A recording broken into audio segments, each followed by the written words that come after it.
All right, let's try some more complicated Lewis structures. Here's an interesting one. This is a molecule called molecular nitrogen, and it has, obviously, as you can see, two nitrogens. So let's draw the Lewis structure. We know from our periodic table that nitrogen has got 5 electrons, and there are 2 of them. So how many total electrons do we have? 10.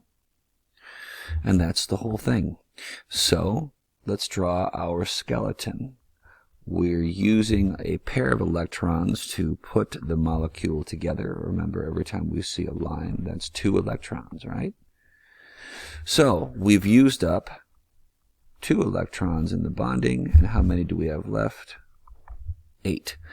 So let's assemble our molecule by using these remaining 8 electrons to fill the valence. And right off the bat, you can tell that this is not going to work, because that nitrogen has got, we just put 4 electrons around that nitrogen, and of course we have 8, so we could put the remaining 2 here, but that's going to screw this one. By the same token, we could put our remaining 4 nitrogens, remaining 4 electrons over here, but that doesn't fill the valence of either one. I mean, these are not hydrogen atoms. So a good trick is to take this pair of electrons and put them right here in the middle and use this to form a double bond. And let's take this pair of electrons right here and put them here. And this, ladies and gentlemen, is what we call a triple bond. And so our overall Lewis structure will look like this. That one's pretty straightforward. So when we're done with this particular Lewis structure, it will look like this. And you could keep these extra electrons on the end, but they're not really necessary. Let's try another one.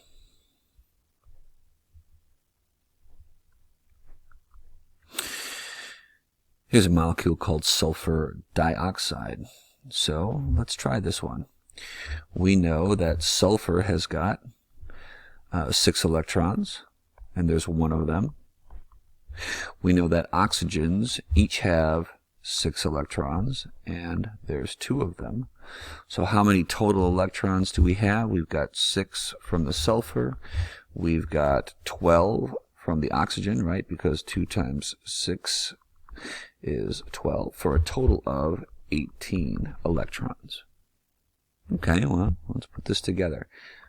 We'll put our sulfur in the middle because we have only 1 of those, and we'll put an oxygen to either side. That uses up 4 electrons in the bonding, and that leaves us with 14. So, of those 14, I'll take 6 and put them around this oxygen, and that fills that oxygen's valence. I'll take another 6 and I'll fill this oxygen's valence.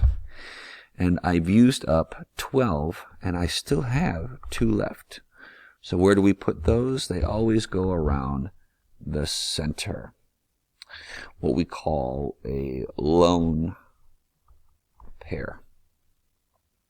Well, this is great, except if we're counting our electrons, this oxygen has access to 8, and this oxygen has access to 8, but this sulfur only has access to 6. So what's the trick that we usually use? Let's take one of this oxygen's electrons and just stick them right here.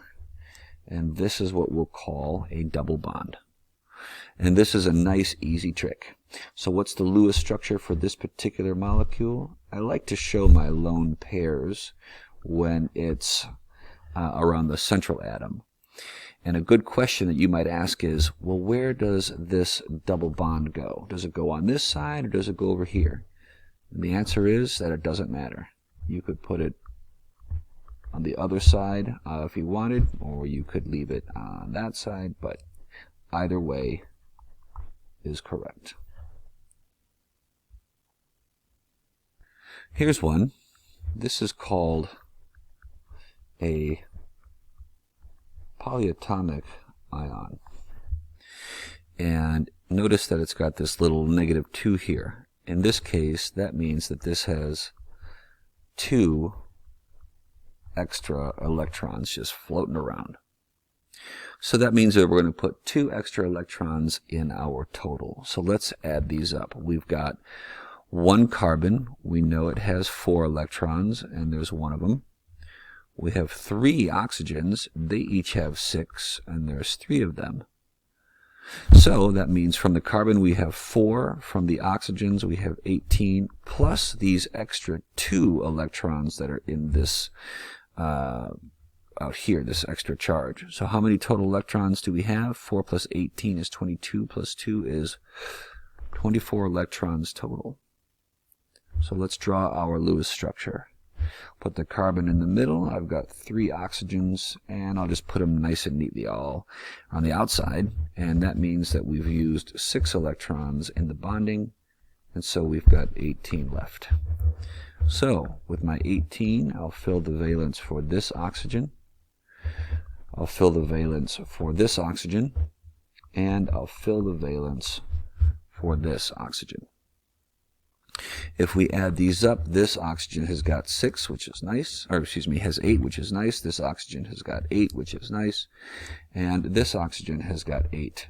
But the carbon isn't getting the full valence. So whenever we see this, a good trick is we'll take one of these pairs of electrons, it doesn't matter, and we'll stick it right here to make what's called a double bond. And it doesn't matter which one of these carbons we could use. We could do it with any of these. We could put the double bond down here, or we could put the double bond over here. And these are all perfectly valid. If you're interested, they're called resonance structures because they exist simultaneously. I mean, electrons are moving at near the speed of light, so we could simply say that these 3 different versions of this molecule all exist the same way. Okay?